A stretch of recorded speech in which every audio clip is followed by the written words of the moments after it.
Iran की ये तकनीकी प्रगति बहुत ही अद्भुत है और ये उसे अन्य देशों से अलग बनाती है। ईरान ने अपने दम पर ऐसे रोबोटिक और आर्टिफिशियल इंटेलिजेंस एआई से लैस आर्मी बनाई है जो दुश्मनों के छक्के छुड़ा सकती है। मिलिट्री एक्सपर्ट ईरान की ताकत को सुपर पावर के तौर पर देख रहे हैं और इसका कारण है उनके द्वारा विकसित किए गए ऐसे हथियार जिनसे दुश्मन पर हमला करते समय सैनिकों को जान का खतरा नहीं रहता। आइए जानते हैं कि कैसे ईरान अपनी मिलिट्री में तकनीकी इनोवेशन से दुनिया की बड़ी महाशक्तियों से मुकाबला कर रहा है। सबसे पहले ईरान ने रॉकेट लॉन्चर रोबोट्स जैसे खतरनाक हथियार खुद ही विकसित किए हैं जिन्हें नाजिर रॉकेट लॉन्चर रोबोट कहा जाता है। इस रोबोट को Islamic Republic of Iran army ने 2015 में अनरिवील किया था। ये रोबोट 600 किलो तक का भारी गोला बारूद अपने साथ ले जा सकते हैं जिससे ये दुश्मन के ठिकानों पर सटीक हमला करने में सक्षम होते हैं। इसे रिमोट से ऑपरेट किया जा सकता है। इसका मतलब है कि ईरानी सैनिकों को दुश्मन की सेना पर हमला करने के लिए सामने आने की जरूरत नहीं होती। ये रॉकेट लॉन्चर और गन से लैस होता है जिससे इसे एयर या ग्राउंड दोनों ही टारगेट पर फायर करने की शक्ति मिलती है। नाजिर रोबोट का संचालन आर्टिफिशियल इंटेलिजेंस यानी कि एआई के द्वारा किया जाता है जिससे ये दुश्मन के ठिकानों का सटीक मैपिंग और टारगेटिंग कर सकता है। इसकी तकनीकी ताकत ने ईरान को एक ऐसा देश बना दिया है जो जंग के मैदान में पूरी तरह से एआई का उपयोग कर सकता है। नाजिर रोबोट के माध्यम से ईरान ने अपने दुश्मनों के खिलाफ सुरक्षा बढ़ाने के लिए एक प्रभावी रणनीतिक तैयार की है। ये रोबोट ऐसे कठिन और खतरनाक इलाकों में भी काम करने में सक्षम है जहां सामान्य सैनिकों को भेजना मुश्किल होता है। ईरान ने इस तकनीक का पहला इस्तेमाल 2016 में किया था जब इसे युद्ध के दौरान दुश्मन के ठिकानों पर हमला करने के लिए भेजा गया। इस ऑपरेशन के दौरान नाजिर रोबोट ने दुश्मन की कई महत्वपूर्ण इंफ्रास्ट्रक्चर को नष्ट किया जिससे ईरान को रणनीतिक बढ़त मिली। इसके बाद से ईरान ने इसे कई अन्य ऑपरेशनों में भी उपयोग किया है जो कि इसे एक महत्वपूर्ण विपणन उपकरण बना देता है। नाजिर रोबोट की ये क्षमता न केवल ईरान की सेना को मजबूत करती है बल्कि इससे ये भी संकेत मिलता है कि ईरान अपने दुश्मनों के मुकाबले तकनीकी रूप से कितना उन्नत है। ईरान की दूसरी बड़ी उपलब्धि है सुरेना 4 रोबोट जिसे तेहरान यूनिवर्सिटी के रिसर्चर्स ने विकसित किया है। ये एक ह्यूमनॉइड रोबोट है जो देखने में इंसानों की तरह दिखता है और इसमें एडवांस कैमरे और सेंसर लगे होते हैं जो इसे ऑब्जेक्ट्स को आसानी से डिटेक्ट करने में मदद करते हैं। सुरेना 4 का डिजाइन ऐसा है कि ये न केवल समतल सतहों पर चल सकता है बल्कि ये आसमान और चैलेंजिंग वातावरण में भी मूव करने की क्षमता रखता है। इसके चलते ये युद्ध क्षेत्रों में अपने सुपरवाइजर्स के आदेश पर आसानी से काम कर सकता है। इस रोबोट का उपयोग वॉर जोन में स्पाई मिशंस के लिए किया जा सकता है। इसकी काबिलियत से दुश्मन के ठिकानों की जानकारी हासिल करना संभव हो जाता है। सुरेना 4 अपने हाथ में पेन पकड़कर लिखने की क्षमता रखता है जिससे इसे इंटेलिजेंस डेटा एकत्र करने में मदद मिलती है। जब इसे युद्ध क्षेत्र में भेजा जाता है तो ये किसी सैनिक की जान को खतरे में डाले बिना महत्वपूर्ण जानकारी इकट्ठा कर सकता है। इसका यह फीचर इसे बेहद खास बनाता है क्योंकि ये दुश्मन की स्ट्रैटेजी और गतिविधियों का पता लगाने में मददगार है। ईरान ने सुरेना 4 का पहला प्रयोग 2020 में किया था जब इसे सीमांत क्षेत्रों में जासूसी मिशनों के लिए भेजा गया था।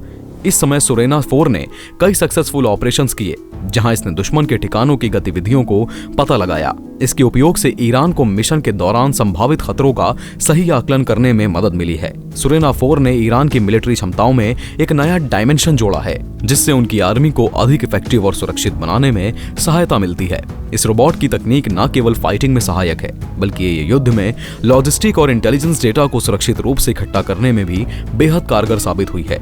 ईरान का अत्याधुनिक R1 robotic system military medical field में एक क्रांतिकारी कदम साबित हुआ है। ये रिमोट ऑपरेटेड रोबोट बैटलफील्ड में घायल सैनिकों को तुरंत मेडिकल असिस्टेंस पहुंचाने के लिए डिजाइन किया गया है जिससे ईरान की मिलिट्री क्षमताओं में बड़ा बदलाव आया है। R1 में व्हील्स लगे होते हैं और ये चैलेंजिंग और डेंजरस क्षेत्रों में आसानी से पहुंच सकता है। इसके निर्माण में एडवांस सेंसर, कैमरे और लाइव वीडियो फीड तकनीक का इस्तेमाल किया गया है जिससे इसे कंट्रोल करने वाले ऑपरेटर्स को रियल टाइम में स्थिति का आकलन करने में मदद मिलती है। R1 रोबोट का ऑपरेशन एक कंट्रोल रूम से किया जाता है जहां एक ऑपरेटर इसे रिमोटली निर्देशित करता है। इसके हाई डेफिनिशन कैमरे और सेंसर इसे न केवल रास्ते में आने वाली बाधाओं से बचने में मदद करते हैं बल्कि घायल सैनिकों की स्थिति का भी मूल्यांकन करने में सक्षम बनाते हैं। ये रोबोट अपने साथ बेसिक मेडिकल किट लेकर चलता है जिसमें प्राथमिक चिकित्सा का उपकरण होते हैं जैसे कि ब्लीडिंग रोकने के लिए बैंडेजेस, पेन किलर, इंजेक्शंस और ऑक्सीजन सपोर्ट। अगर कोई सैनिक सीरियसली घायल होता है तो R1 उसके पास पहुंचकर उसे टेम्परेरी ट्रीटमेंट देता है और सुरक्षित स्थान पर लाने के लिए मदद करता है। इस तकनीक का पहला इस्तेमाल ईरान ने कुछ साल पहले अपने बॉर्डर एरियाज में किया था, जब दुश्मन के हमलों के कारण बंकरों में छिपे सैनिक घायल हो रहे थे और उन्हें निकालना बेहद चैलेंजिंग हो रहा था। इसके बाद युद्ध के मुश्किल हालात में सैनिकों को सुरक्षित निकालने और फर्स्ट एड देने के लिए R1 को नियमित रूप से शामिल किया जाने लगा। बैटलफील्ड में ये रोबोट दुश्मन की गतिविधियों पर नजर रखने और घायल सैनिकों को सेफ्टी देने के लिए एक महत्वपूर्ण भूमिका निभा रहा है। R1 ने ईरान की मिलिट्री क्षमताओं में एक नया डायमेंशन जोड़ा है, जिससे उनकी आर्मी को हर समय सपोर्ट मिलता रहता है और ये सैनिकों की जान बचाने में सहायक सिद्ध हुआ है। ईरान का सबसे खतरनाक और प्रभावी हथियारों में से एक उसके ड्रोन बोट्स हैं, जो अनमैन्ड सरफेस व्हीकल USVS के रूप में डिजाइन की गई हैं। ये बोट्स छोटे आकार की होती हैं, लेकिन इनमें एक्सप्लोजिव्स, गन्स और सेंसर लगे होते हैं, जिनसे दुश्मन के जहाजों का पता लगाकर उन पर हमला करने में सक्षम है। ईरान ने इन्हें रिवर्स इंजीनियरिंग से विकसित किया है, जिससे वो अपनी मिलिट्री स्ट्रेटजी में इन्हें कुशलता से इस्तेमाल कर सकता है। ये ड्रोन बोट्स दुश्मन के जहाज के पास जाकर खुद ब खुद ब्लास्ट कर देती हैं, जिससे दुश्मन के जहाजों को भारी क्षति पहुंचती है। ये बोट्स इतनी तेजी से चलती हैं कि इन्हें रोक पाना दुश्मन के लिए बहुत मुश्किल होता है और एक बार टारगेट पर पहुंचने के बाद इनका ब्लास्ट दुश्मन के जहाज को गंभीर नुकसान पहुंचा सकता है। पहली बार ईरान ने इन ड्रोन बोट्स का इस्तेमाल यमन के युद्ध क्षेत्र में किया गया था, जब ईरान समर्थित हुती विद्रोहियों ने सऊदी अरब के युद्धपोतों पर हमला किया था। इन हमलों ने दुनिया भर में खलबली मचा दी थी, क्योंकि ये बोट्स आम हमलों से अलग थी और दुश्मन के लिए एक नई चुनौती के रूप में उभरी थी। हाल ही में इजराइल और फिलिस्तीन के बीच संघर्ष बढ़ने के साथ ईरान ने इन ड्रोन बोट्स को अपने प्रॉक्सी ग्रुप को भी सप्लाई किया है, जो अब इनका उपयोग ब्रिटेन, अमेरिका और इजराइल जैसे देशों की नेवी पर करता है। ये बोट्स GPS और कैमरा सिस्टम से लैस होती हैं, जो इन्हें दुश्मन के जहाज का सटीक लोकेशन बताने में मदद करती हैं। ऑपरेटर इन्हें दूर बैठकर कंट्रोल कर सकते हैं और जैसे ही ये अपने टारगेट के पास पहुंचती हैं, एक कमांड के जरिए इसमें लगा एक्सप्लोजिव एक्टिवेट कर दिया जाता है। ईरान की इस रोबोटिक शक्ति और उसकी एडवांस्ड मिलिट्री स्ट्रैटेजी ने उसे दुनिया की नजरों में ला खड़ा किया है। वो सिर्फ अमेरिका और इजराइल से ही नहीं बढ़ रहा, बल्कि वो अपनी तकनीकी क्षमता के दम पर ये साबित कर रहा है कि उसके मिलिट्री पावर में कोई कमी नहीं है। आज दुनिया में केवल अमेरिका, रूस और चीन जैसे सुपर पावर ही इस तरह की अत्याधुनिक टेक्नोलॉजी का इस्तेमाल कर सकते हैं, लेकिन ईरान ने खुद को साबित किया है।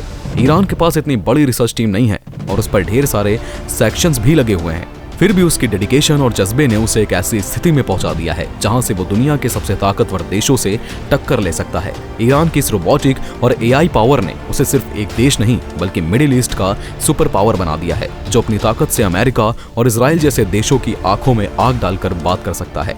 दोस्तों, आपको क्या लगता है कि क्या ईरान कर पाएगा इन महाशक्तियों से मुकाबला? क्या उसकी रोबोट सेना अमेरिका और इजराइल की टेक्नोलॉजी के आगे टिक पाएंगी? अपने विचार हमें कमेंट में जरूर लिखें। वीडियो को लाइक और शेयर करना बिल्कुल भी ना भूलें। धन्यवाद।